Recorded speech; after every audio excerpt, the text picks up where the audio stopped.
Hello, everyone. The warmest welcome. My name is Allie Dijon, and I live in Boulder, Colorado with my family, my husband, my two teens, and two pups. I started the Makery over 10 years ago to give people the time and space to nourish their creativity. This Playful Pause idea was born during quarantine last spring in 2020, as I felt we all could use a moment to pause and play. And now we're back for a new season, and I am so grateful to be sharing the space with the fabulous team of Zach Foster, Heidi Parks, and Natalie Smith. We are so happy to have you here for this first event of 2021. According to Stuart Brown, an esteemed play researcher and author of the book Play, How It Shapes the Brain, Opens the Imagination, and Invigorates the Soul, play is an essential part of our lives, critical even. He once interviewed Jane Goodall about her observations of the way chimpanzees play, and she remarked with a knowingness that play is something that is beautiful and appropriate and can be incorporated in its own language for humans. I love to think about play as a language that we can all share. Pause has become one of my favorite words. I am learning that it can mean so many different things depending on the way we use it. I recently came across this quote that epitomizes the power of a pause. It's a beautiful quote by Viktor Frankl, the author of Man's Search for Meaning.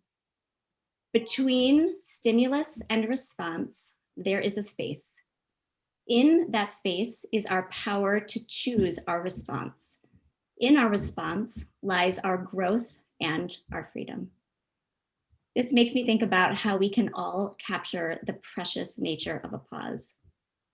I am so glad you're here, giving yourself this hour to pause and play and take a moment to care for yourself by using your hands and communing with your imagination. I'd like to introduce our pause leaders. Zach is an outstanding quilter and maker, and also a champion for inspiring creativity for everyone. I love how he believes that quilts can bring beauty, comfort, and warmth for years to come. I just had the chance to meet Zach in person when I was in New York last weekend. Got to give him a real hug. It was such a treat. Heidi is an improvisational quilter and maker of all things. She has such an extraordinary, approachable way of creating art that makes you feel like you can make anything. She's also a pioneer in hand yoga, and you'll see why in just a minute. I am so grateful for this creative collaboration on this Playful Pause number 5. And I'm going to hand it off to Heidi to help us get our hands warmed up and get ready for some spontaneous creativity with Zach. Oh, thank you, Allie. We are going to spend about 10 minutes together doing some hand yoga and also working on our posture. And we don't know yet the activity that we're going to do, but this is really very thoughtfully designed to get us in the right state of mind for our creative practice with Zach. We can begin by either sitting or standing a little bit tall. And as we start to find center for ourselves, we can find that by knowing what it isn't. So we can feel into swaying to one side and the other, and then settling in center. And we can sway forward and back, and then also feel into center. So finding our center with our 4 directions. Subtly shifting, swaying, knowing what is and isn't for ourselves. We can gently send our palms together at our hearts. And then on an inhale, we'll reach our arms tall. On an exhale, we'll separating our arms, sending our arms wide, palms open all the way down, and we'll flow a couple times with our breath, feeling into the lengthening of our spine, the shining open of our hearts. Inhaling to rise. And exhaling to open and shine forward.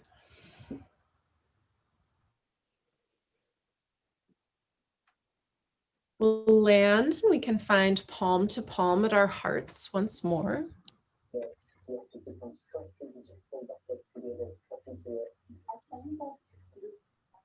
We can begin to sway with our hands, feeling side to side here. Enjoying the stretch and the opening of our wrists. And again, we'll find center. And then the opposite direction, forward and back.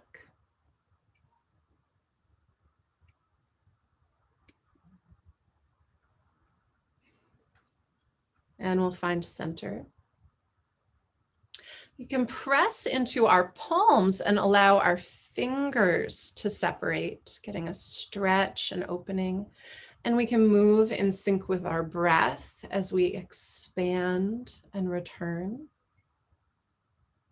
Continuing to feel into our posture, the gentle lifting through the top crown of our head.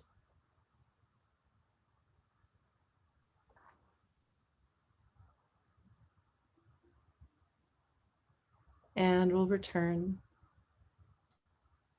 We'll keep the pads of our fingers connected and we'll separate the palms, gently feeling our hands expand and return.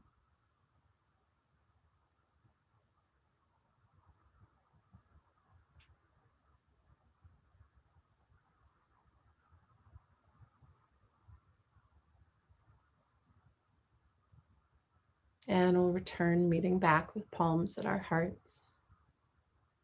Can gently twist our hands from side to side, feeling into the wrists.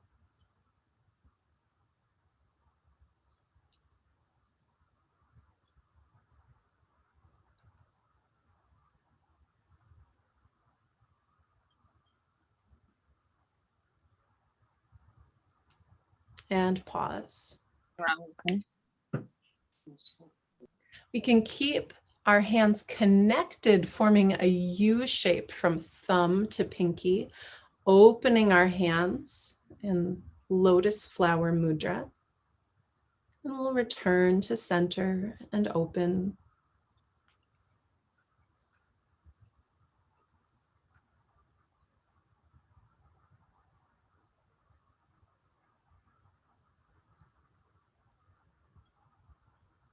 And return.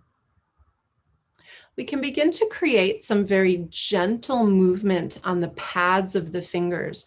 So starting very, very subtly to move and slide our fingers up and down, sensing what's the littlest amount of pressure to know that our hands are touching each other and making contact. It might even help to close your eyes, to start to tune into the hands touching, but as lightly as possible. This type of light movement on our fingertips can actually help to increase our ability to sense and feel with the pads of our fingers.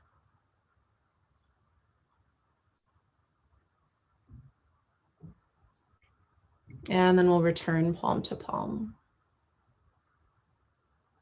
We'll move into some gentle energy sensing where we start to feel a magnetism between our hands. So we'll begin to slowly separate our hands and return. You can sync this with your breath, inhaling hands together, exhaling apart, or you can allow them to move independently and intuitively, allowing yourself to start to feel a magnetism so that when your hands come together, they don't quite touch. You can have your eyes either opened or closed here, but I do find that I can feel that magnetism more intensely and expansively when my eyes are closed.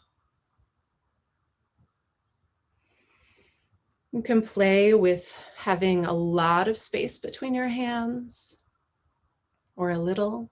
You can play with moving your hands at a diagonal, moving them forward and backward. How big can this area of magnetism be between your hands? And how playfully and three-dimensionally can you interact with it?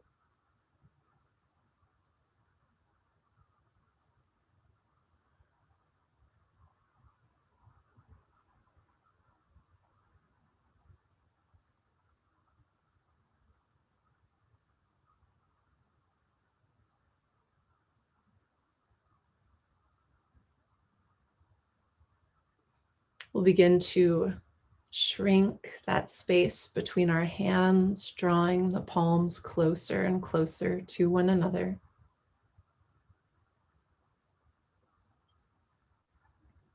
How subtly can you move towards and away while still moving towards and away? Can become a very small, delicate movement.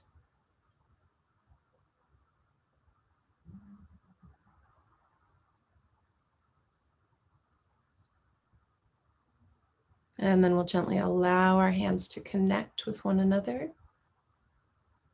Just in stillness, observing the effects of our hand yoga and our practice.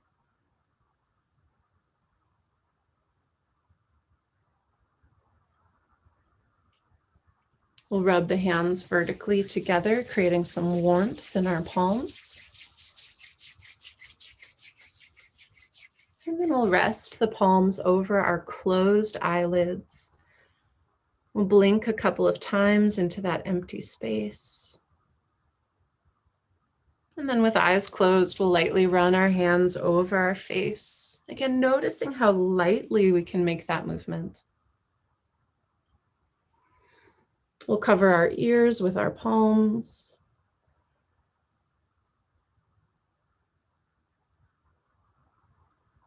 We'll gently run hands down our throats, landing again with palm to palm at our hearts. We can connect again to noticing our posture, to feeling hand against hand. And then we'll gently blink our eyes open. Thank you, everyone. All right. Thank you, Heidi. Welcome. So I don't know about you, but I've had a very busy day. And an activity like that, even just for a few minutes, automatically just lets the dust settle a little bit. And I think that's a beautiful thing. So no matter what kind of day you've had, I'm glad you're here. This is the next 30 minutes is going to be an experiment in creativity and process together.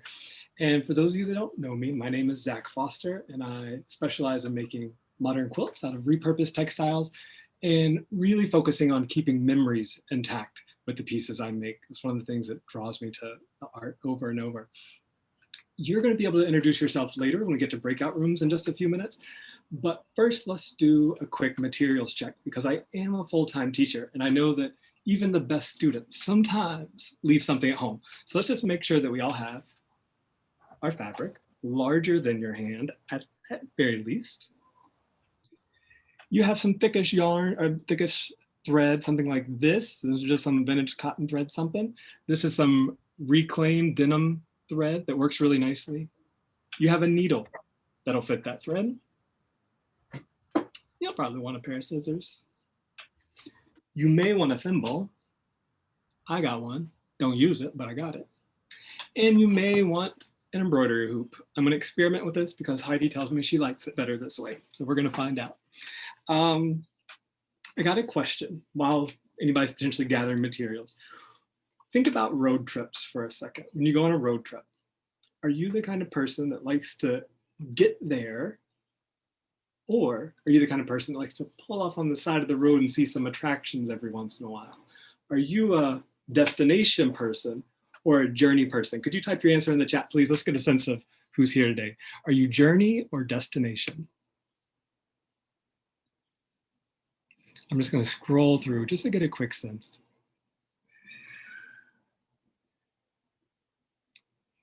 Okay. Oh, okay.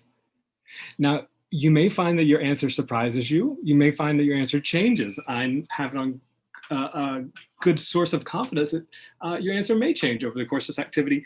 I consider myself a journey person all the way. I mean, I don't want to spend all day getting somewhere, but I do like to, when I see a small town or something interesting, I do like to pull over.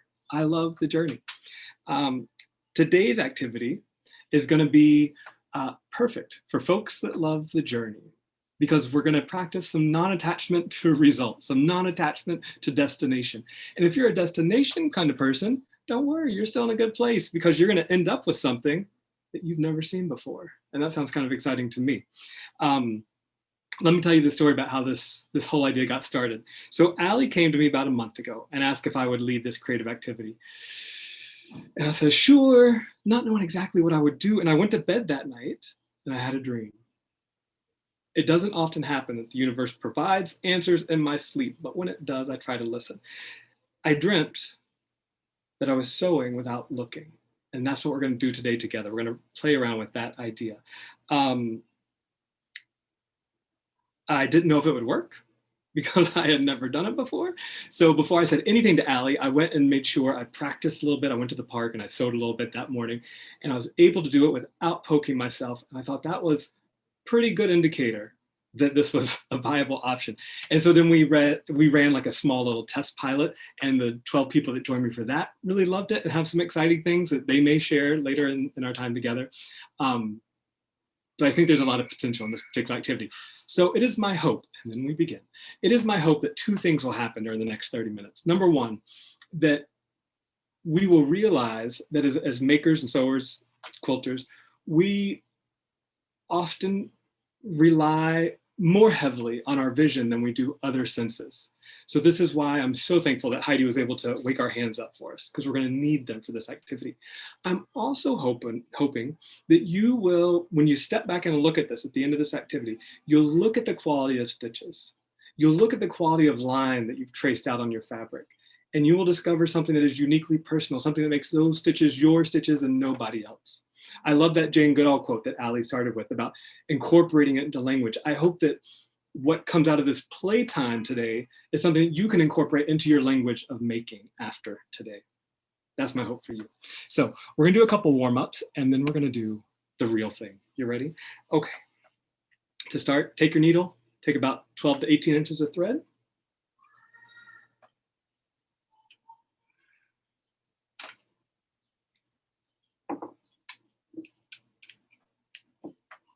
Tie a knot in one end.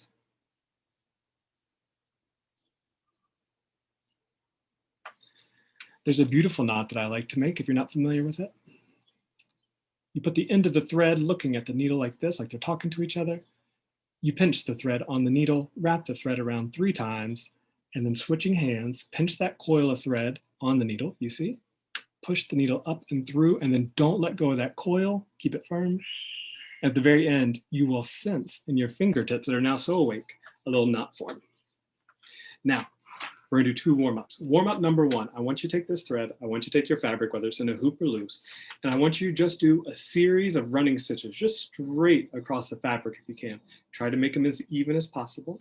The only trick is, please don't look. So I imagine that you will be looking at the Zoom screen. That's cool, you can watch me do the same thing. You might look out a window. You might be sitting at a table, so you can keep your hands under the table and not look. So resist the temptation, and we'll take about a minute of this for this particular warm-up together.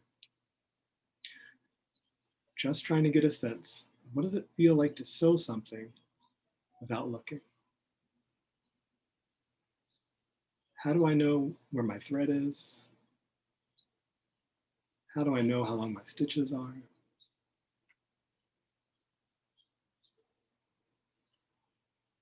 Using those wide awake fingertips, relying on them to give us some information.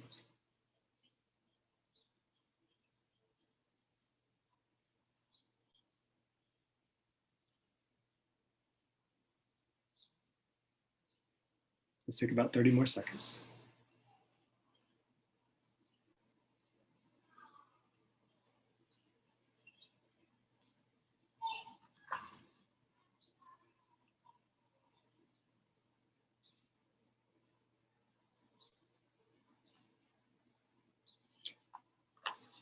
When you're ready, you can look down at your stitches and see what you've made. I've made a mess in the past, but I actually did okay this time, right? Don't know about you. I hope you're proud of what you see. That's our first warm-up. Our second warm-up is going to be this. I'm going to ask you to think of a simple geometric shape, one that somehow represents you. I don't know what that means. Maybe you consider yourself a well-rounded Renaissance individual. You might do a circle. Maybe you consider yourself to be someone who likes the fancy things of life. Maybe you'll do a diamond. Maybe you consider yourself solid and dependable and you do a square. I don't know. You pick your shape for you, and we're going to take a couple minutes without looking to see if we can recreate that shape in our stitching.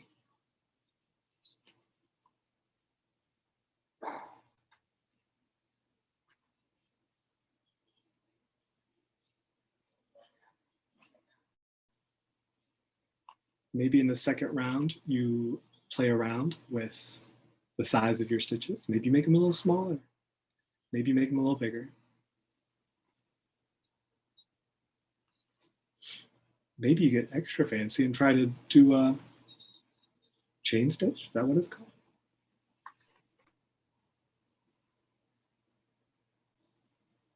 If you lose track of where you are in your shape, use those sensitive fingertips. I like to use my ring fingers, nice and sensitive. See if you can figure out where it is. If that's not working for you, maybe you can find where the thread has come out of the fabric. And that can be an indicator for you.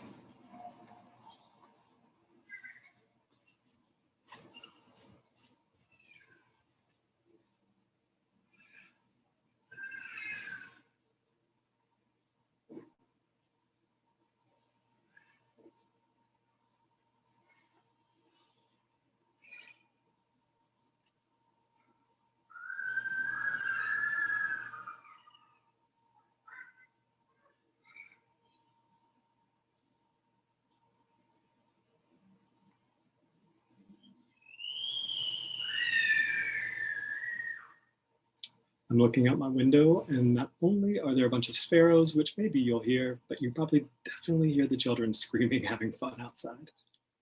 Seems fitting for a playful pause.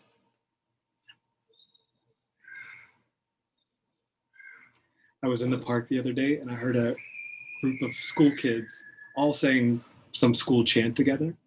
And it struck me because I was just suddenly filled with joy in a way that I hadn't expected. And it struck me that I haven't heard large groups of people doing anything in unison in quite a while. And that was really beautiful. Let's take one more minute together to finish up our shape.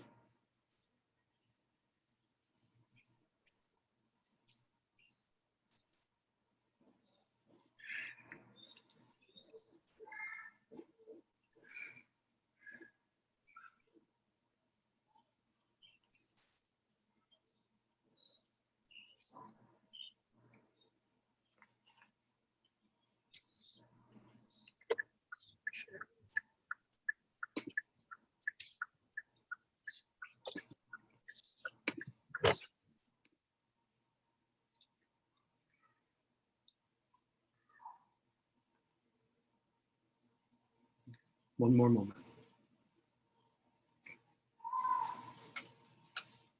When you're ready, I invite you to take a look at your stitches. See what new thing you have made, what new thing you have brought into this world. Whatever it is, we're going to look at it and we're going to say it's good. Because it wasn't here 10 minutes ago.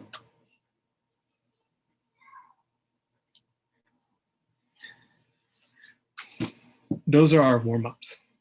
We have the main activity. The big show is coming your way in just a minute. But one surprising intersection happened with me during this process. And it was another one of those cosmic coincidences. And it was just too wild for me not to share with you. And that was, I was in the middle of planning this. I'd already had my dream and I was sewing in the park, but I wasn't telling anybody. No one knew about this activity. Top secret, Allie said. So I wasn't gabbing. And my friend Nancy reaches out to me randomly online and sends me pictures of the last time she went and worked as a volunteer at the Braille Institute in Anaheim, California, where they run classes of all different kinds for people with vision impairment. And she said, you got to check out what these quilters are doing. And it had never occurred to me, I'm being honest with you here, it had never occurred to me that people with vision impairment could sew. I'll just put that out there. And so I had all kinds of questions about, what is it like to sew blind? What is it like to sew when you can't see? And I tried to connect with the instructor of that course. She wasn't able to join us today, but she did send along, one, her greetings, and two, a couple reflections that she gave me permission to read. So before we move into our main activity, I want to bring you this message from Frances, the instructor at the Braille Institute. Many of my students who are totally blind, she says, can sew much better and faster than those who have a little sight. Take that in for a second. She said her totally blind students can sew better and faster than those who have a little sight. Why do you think that is? Those who have even the slightest vision try to rely on their vision. It actually slows them up. It takes the blind longer to learn to rely on touch alone, but once they get used to it, they are often quicker and better. Now there are considerations. For example, some people don't have high sensitivity in their fingertips, right? So they got to come up with workarounds that work for them. But in the end, she finds that the people she works with that have zero vision often come out making more beautiful stitching than even she's able to with her vision. So I read that to you to, one, get you thinking about people in our community that do this stuff all the time. Then this is no news. Two, that if you're feeling at all, angsty, frustrated, irritated with this activity, that it's possible. You can do it. People do it all the time. It just is like anything. It's a muscle. We're going to practice and we'll get a little bit better. Okay. So without further ado, the main event. I'm going to introduce the main event, and then I'm going to ask you to select a breakout room. And you'll be in those breakout rooms for about 15 minutes before we reconvene. Here's the main event. And you can do what I'm doing if you want. I'm picking out my stitches so I have a clean canvas. You can just move to another part of your fabric if that's what you would like to do. The main event is this. I'm going to ask you to spell out a word in your stitching without looking. That word, I'll give you some ideas, could be your name, because I love what W.H. Auden, the poet, said. He said names are like poetry in the raw. There's something so beautiful about somebody's name. It can't be replicated. Even if you know another Zach, he ain't the same Zach, right? So maybe you want to stitch your name. That's one idea. Another idea is to think of an intention that you want to work into your life. Maybe you want more joy, more patience, more playfulness. So maybe you want to stitch the intention into your fabric. One last idea might be a power word, something that makes you feel alive with creative fire. I invite you to stitch that, all without looking. Okay? You can set the guardrails for yourself, right? You are a creative maker. You can do this. If you want to glance between letters as you're sewing, you can glance. If you want to set that bar high and not look at all until you sew that last letter, that's also fine. So find your comfort level. It's just like doing yoga. Everybody finds their comfort level, and then you just push yourself gently at that level. When we did this in the demo pilot group, we discovered that some of us found it easier to work in silence because this does require a fair bit of concentration. Some of us, however, we felt like we worked better with conversation. So I'm going to ask you to reflect. Are you someone who prefers silence when you work? Or are you someone who likes to converse while you work? We're going to open up breakout rooms now. Natalie's going to open those up for us. And you're going to be able to self-select. If you've never done that before, you'll get an invitation in just a moment. And here's what you're going to do. Natalie's going to open up several breakout rooms. I'm going to ask that each breakout room have no more than 12 people because we still want to be intimate groups here, right? So if you see there's already 12 people in that room, please go to another one. All the odd numbers, 1, 3, 5, 7, etc. All the odd numbers will be conversation groups. Those will be for sewers and makers who like to talk and socialize while they work, right? All the even numbers will be quiet rooms. We still like to work in the company of others, but in a quiet space. I'll be in one of the even rooms because I like quiet. Pick the one though that feels best to you. And Natalie, when you got the rooms open, it looks like, I invite you now to go ahead and choose your breakout room. You'll get a message in 10 minutes with more instructions. You can find your breakout room by looking at the bottom bar. There should be a little red dot that pops up. There we go. People are finding it. You're looking at the bottom row of your Zoom screen. You should see a red dot. There should be an icon that says breakout rooms. There we go. There we go. We're getting the hang of it. If you don't see that red dot, no worries. We can help you out. Sometimes if you don't have the most recent version of Zoom, you don't have this feature, that's okay. We can sort you out manually in just a moment.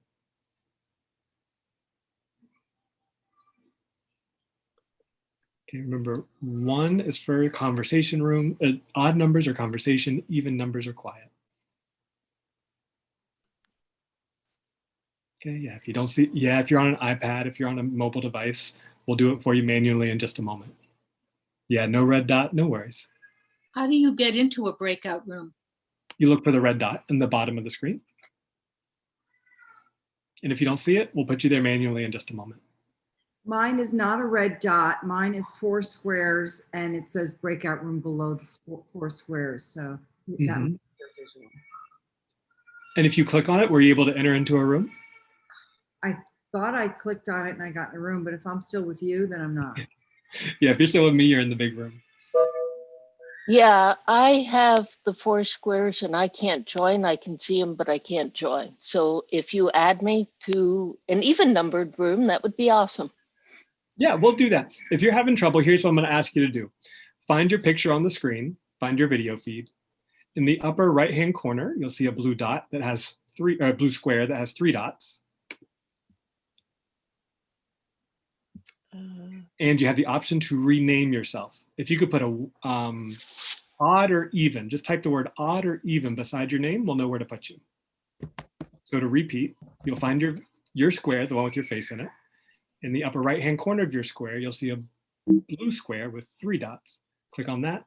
Rename yourself by putting odd or even at the end of your name, and we'll know where to put you. Oh, no. Zach, I don't have that. I'm on an iPad.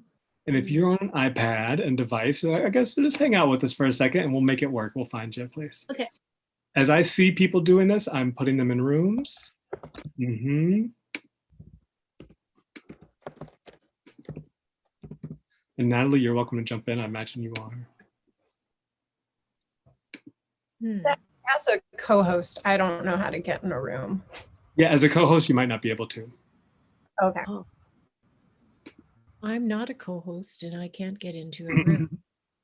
I can't find my square. No worries. We can help you out. If you can't find the square, no worries. Okay.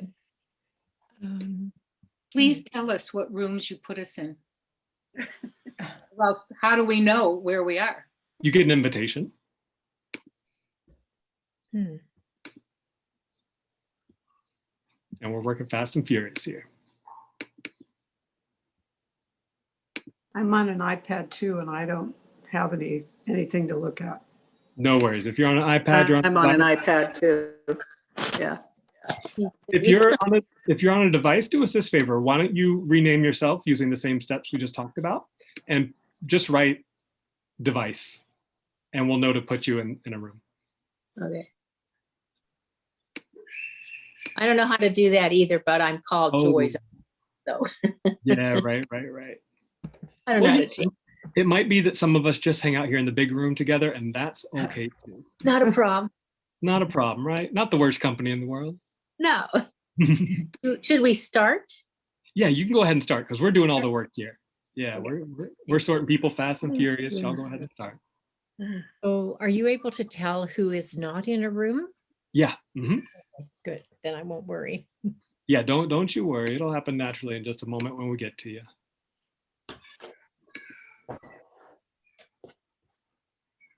And now look. Yeah, try not to look. No peeking.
Okay, at this point, it looks like everybody who was able to put odd or even in their name has been assigned into a room.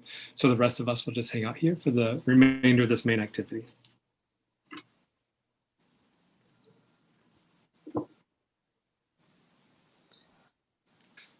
You're welcome to chat. I was going to say you're welcome to chat, and you're also welcome to mute us if you'd rather have a quiet experience for the next few minutes. Somebody's about to say something? I'm super embarrassed, but I accidentally got put in a quiet room and I wanted to be in a talking room, so I came back. Can you put me in a talking room? Sure, sure. Tell me your name, please. Caroline, and I renamed myself to Odd Talking. Odd Talking. Odd Talking, I got you. I got you. Thank you. Mhm. And Zach, I came out of 15 because it was lonely. Oh, well, welcome back. Yeah. You can hang out with us. Okay. I was oddly, I'd like to chat. Yeah, that's where I fall too. I'm going to be very curious to see just how many people are in odd rooms versus even rooms. Uh-huh. There's collective preference. Carolyn, do you remember what room you were in before you came here? You know, I was in 18, but I'm so happy to be here too. Don't even worry about it. All right. You just hang out with us. You're all right. You hang out with us. And like I said, if you prefer some quiet, because I know I find that I have to really concentrate with this stuff. You're welcome to mute us until you see us flag you down. Hi, this is Amy, and I'm so sorry I joined late. I was so looking forward to this, so I just wanted to say hey. I don't know what's going on, but that's okay. Are you just now joining us, Amy? Yeah. I was organizing my studio and I lost track of time. It happens to the best of us. You were in the flow. Do you have all the materials with you? You can go. I can get you caught up pretty quick. Yeah, sure. I do. I have everything. What we're doing is we are sewing without looking. We are sewing by relying solely on our fingertips and the sensitivity in our fingertips. And so people are sewing a word. Maybe it's their name, maybe it's a virtue that they want to work into their life. I love that. That's what we're doing at this point, yeah. All right. Peeking. No peeking. I can do that. Mm-hmm. Thank you. Yeah, oh yeah. Glad you're able to make it, at least for a little bit. Yeah, me too.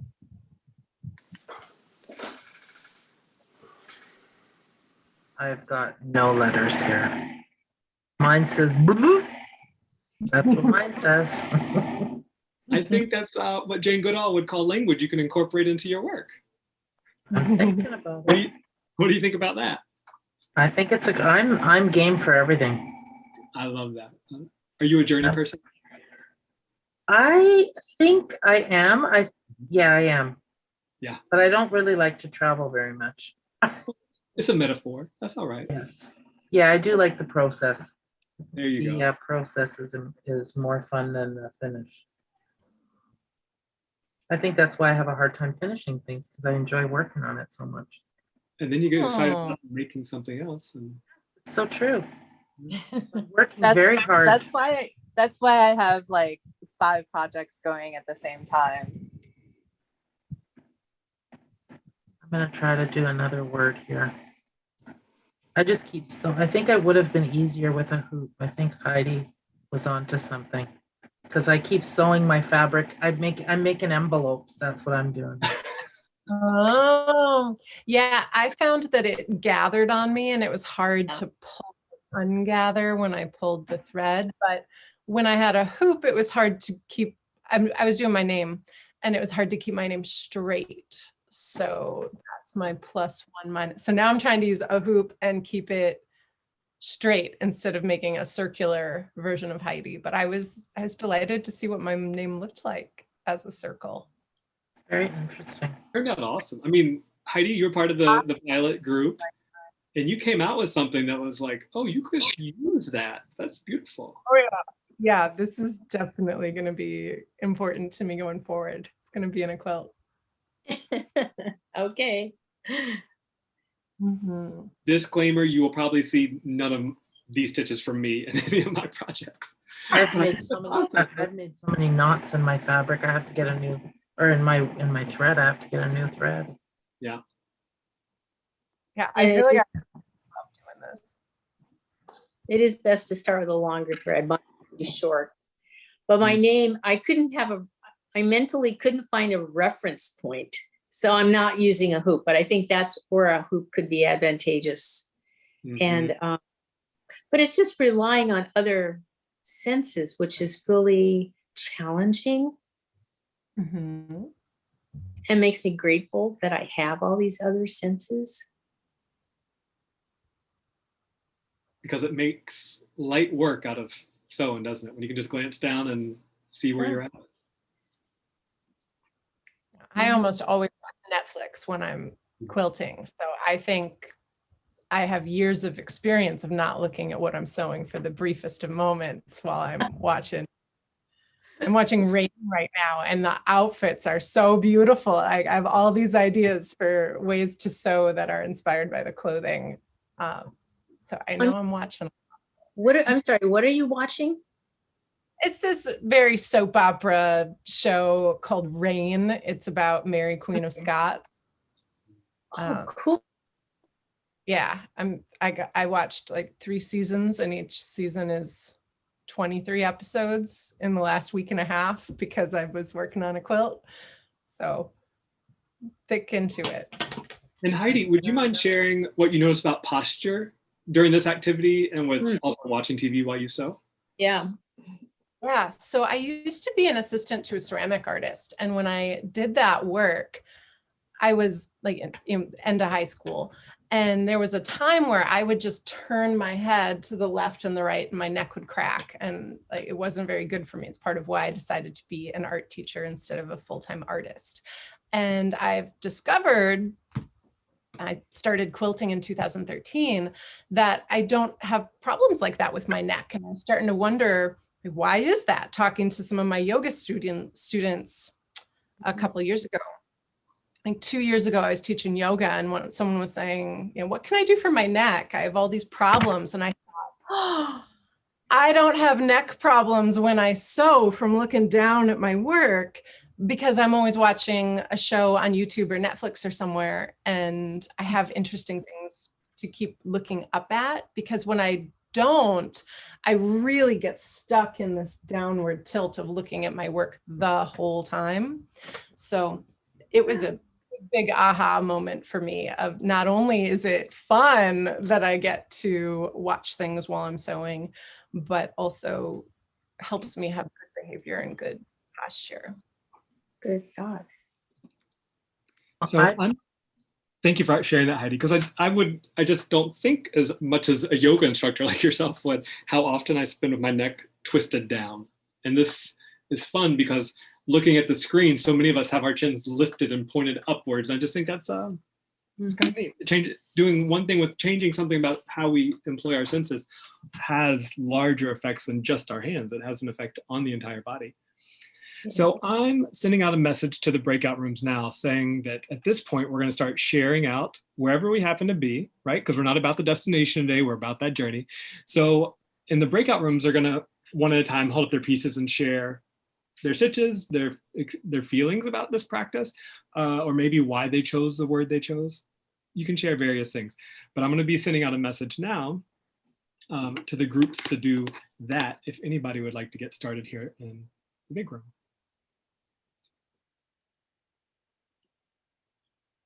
Well, I just finished my name, so I can share, but like, please do. I love doing this. It's not like everybody else has to be, but here we go. So. Oh, wow. That's excellent. I embroider my name a lot on my art, so it's some word that I have a lot of experience doing. I got my D did something unique there, but yeah, I really like that. Recognizable. This was my first one. Yeah, that's still good.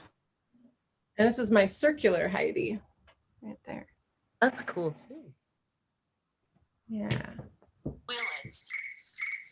So let's see. Who else can share theirs? I'm so eager to see more. I will show you my first one. I was writing joy. And I did that with the running stitch. And then I found that when I did the stabbing, where is it here? I did stab stitch and I came out with something a little better. So when I was doing one at a time, I could reference with my, Yeah. with my fingers, and that was better for me. So that is how I solved my problem. So it's like at least sort of, and it's easier to sort of stay in line because I just sort of, and so that's what I found. My other ones, actually, I pulled them out just because I just used the same thread. So thank you. That was very interesting though. Yeah. Yeah, I love that it even changed your entire technique. Yeah, I just thought, I don't like this. I'm going to try something else. Mix it up. And you Yeah, never know, that there's was such a really- space for potential. When you start doing one thing that you've always assumed was the way to do it, and you start doing that one thing differently, it can open a door. Yeah. Yeah, that's great, Sandra. Thank you. I'll share mine, and it's the total opposite of yours. My name is Joy, so I was writing Joy, but it came out like this because I just lost my reference, and I was just, but I like your idea. If you do the stab stitch, have more control over it. And I tried making a pentagon, and that came out pretty wretched, but it just shows that I need to practice more. Practice makes perfect. If you're interested in perfecting. Maybe. Thank you, Joy. So I am not a sewer. I am not a sewer. I mean, I can function and sew. And so I realized that I am a master at gibberish. I actually speak gibberish often because I'm a laughter leader, and one of the things we do is speak gibberish. So I wrote Joy's name in gibberish, and that's what it looks like.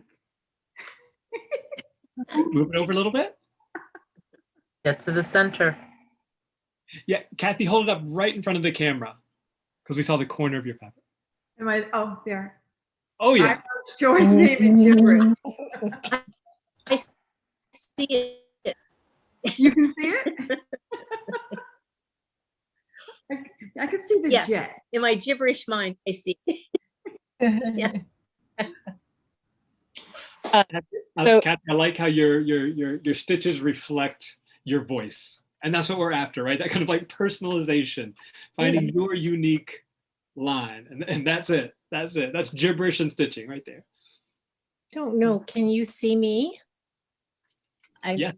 Oh, because I don't see myself. I'm not all that familiar with this technology. I look like a very confused person when I look at what I've done. Oh, yeah. That's cool. Yes. I don't know. I love that. You do? Oh my Yeah, goodness. I think it's really interesting. The way it's sort of twisted and then opens up, it's very interesting. Like the trail that you've left, it's really interesting. I tried to make a little flower here. Oh, there I am. Okay. So I see a little flower here. But I don't think it looks anything like my name except maybe the S. I thought actually it said Sarah. Like I thought it was an S. I could see S-A. Yeah, I see. But I thought it said Sarah. Yeah, but it's neat. But it's Susan. Yeah, but still, you've got. I like the way you've got some interesting shapes going on there, and it is very linear, and it, it's not just stuck in one spot. You're all so kind. I love it. Well, I'm so self-critical. I guess we all have that inner critic, but thank you. I don't think my thread is contrasting enough. But, but it says it's. My grandmother's mantra was "it's okay," so I was trying to just keep telling myself that no matter how many mistakes I made, it was okay. And yeah, that's where I got. The S was really hard. Yeah. S's are hard. I love that motto though. So simple and so important to remember. Yeah, and she had a little rhinestone pin that she wore every day that said "it's okay." It's okay. Because it is. It's okay. Yeah. What's the alternative? We got time for maybe one more share. Actually, I'd like to, on personal mottos, I just got laid off again for the second time in just about a year, which sucks. But my word is ask, because I always, like, I've learned that it's always a good thing to ask for help and to ask questions. And I, as you know, I came late to the game here, but it's a little hard to see. I'm sorry. It's orange or like a salmon color thread on red. But can you see anything? Typically, but I think it's kind of reflective of what's going on with me. And, like I told Zach, I'm trying to start painting again. And so I was rearranging my studio a little before I started. So that's me, a big mess. And it's okay. It's okay. Ain't that right? It's Yeah. okay. Well, thank you, Amy. I was just talking to my neighbor before this chat, and we were talking about asking and receiving. Ask and you shall receive. Yeah. He asked me the other day, he was telling me how he needed a bicycle pump. And then later that day, one of my neighbors was giving one away. And so I just dropped it on his front step for him. Mm-hmm. So I wish that same luck for you. Thank you so much. Yeah. Okay, I'm going to go ahead at this point and close out all the rooms. We'll get us all back together. And Allie will be wrapping up here in the next few minutes.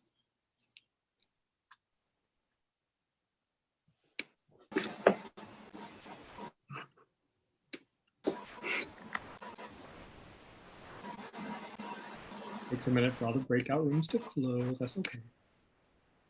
People are having their good conversations.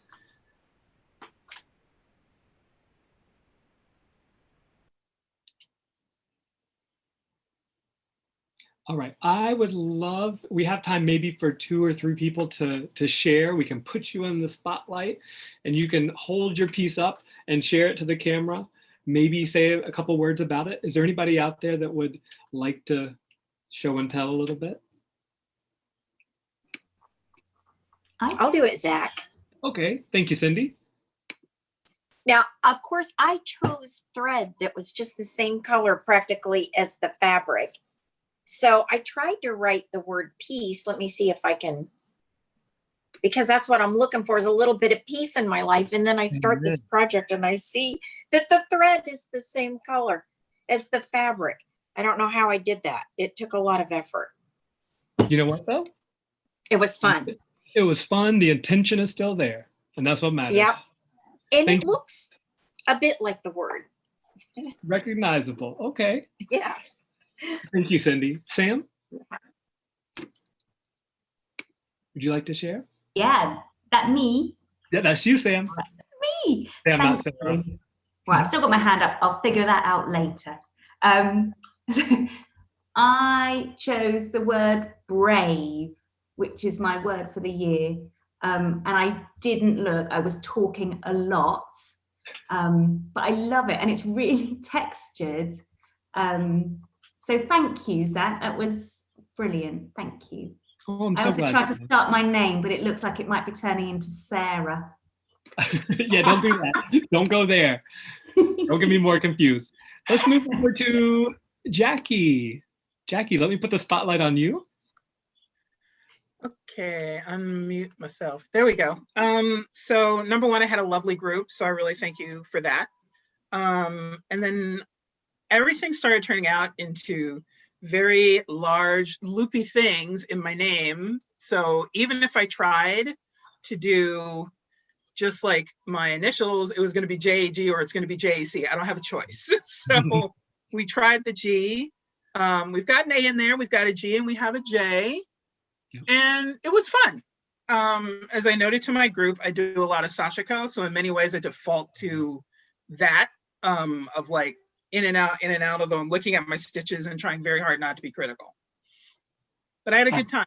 I'm so glad to hear that. I mean, because half the reason, if not more, why we do this is to connect with other people and to connect with ourselves as we're exploring our creativity together. Let's do, because I see so many hands, I love it. We're going to move to speed round. You have 10 seconds to hold your piece up, and we're going to see the last 6 hands here. And then, Allie, I'll turn it back over to you. So, Barbara, we're going to spotlight you. You'll have 10 seconds. Okay. I wrote it in German. I am. Ich bin. but it went sort of ICHBIN and exclamation mark. That's Barbara, what I love it. Thank you so Like- much. All right, we're up to, who did I just pin? Petra. Sorry, I had to unmute there. That's So okay. I tried for the word wait, and I didn't get the T. Mhm. But, you know, getting there. Waiting is one thing you can't rush. You know that, Petra? It's true. It's true. Yeah. You got more time later. Thank you very much. Andrea, you'll be up next. Andrea, get ready. I don't know if you can see mine. Oh, there we go. Oh, we can see you. I did Grace. And I have to admit, I looked between letters, but I started out with chain stitch and realized it was going to take me forever. So that's all I did. Heidi, she's giving you a run for your money. That's some beautiful stitching, Andrea. Thank you. Let's go on to Belen. Belen, you'll be up next.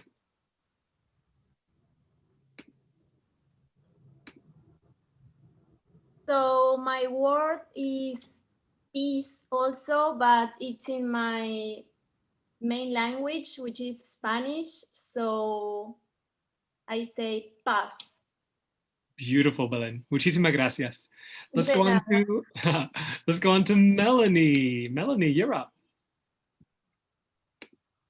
Okay, so Melanie is too long to do. So I was going to do my initials, but I only got 2 of them. So that's an M and a J. And then those are my earlier things. That'll work. Thank you so much. Carol, you're up next. Hi.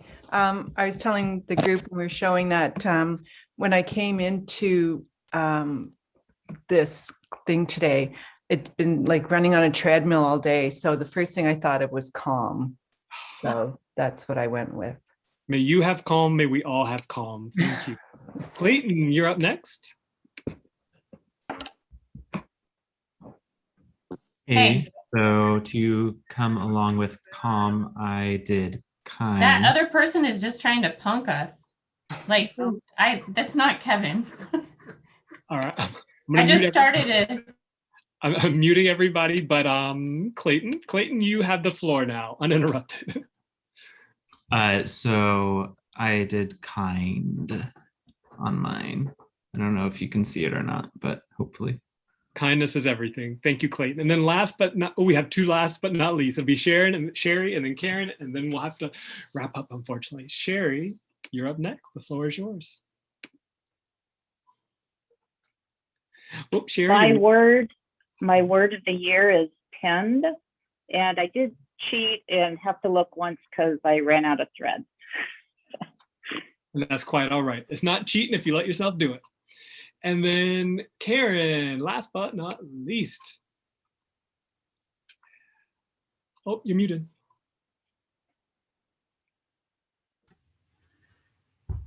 My word was trust, as in trust the process. That's beautiful. There's 2 there. I can see it. That's beautiful. Thank you, Karen. Yeah. Okay, so y'all, thank you so much for those of you who are able to share. And I know more people probably want to share than we have time for. I would be curious to know what you thought about this. So if you're posting this on social media, I'm on Instagram. That's my favorite platform. If you're posting it there, please tag the Makery and Zach Foster Quilts, so I'll be able to see it. Okay. Without further ado, Allie, you're out there somewhere. I turn the floor back over to you. Thank y'all so much. Thank you so much to Heidi and Zach for such a special hour. Both of your creative energy is so playful and contagious and just so much fun to be around. So thank you so much for this really beautiful hour. And thanks to all of you for being here.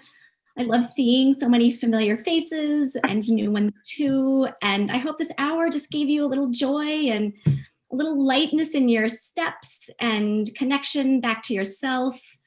And we will be doing an official ending to this gathering right now, but we will be staying on for an extra 10 minutes if we want to continue the conversation about how this activity felt for you and if we want to do more sharing.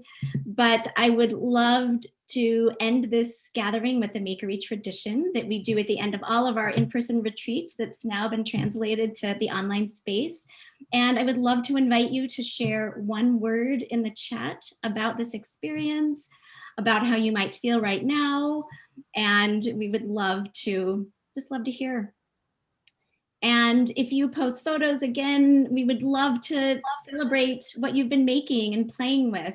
So like Zach said, please tag the Makery and Zach Foster Quilts and a Playful Pause.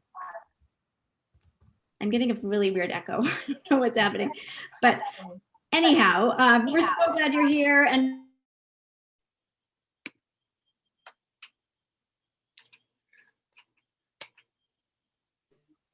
I think I muted a little bit. Now we're back.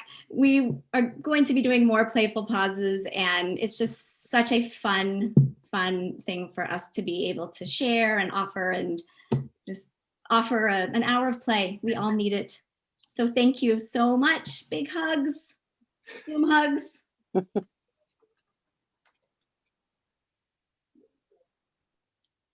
Have a great day, everybody. Thank you so much for spending an hour with us. We can always continue the conversation on Instagram if you're there. Yes.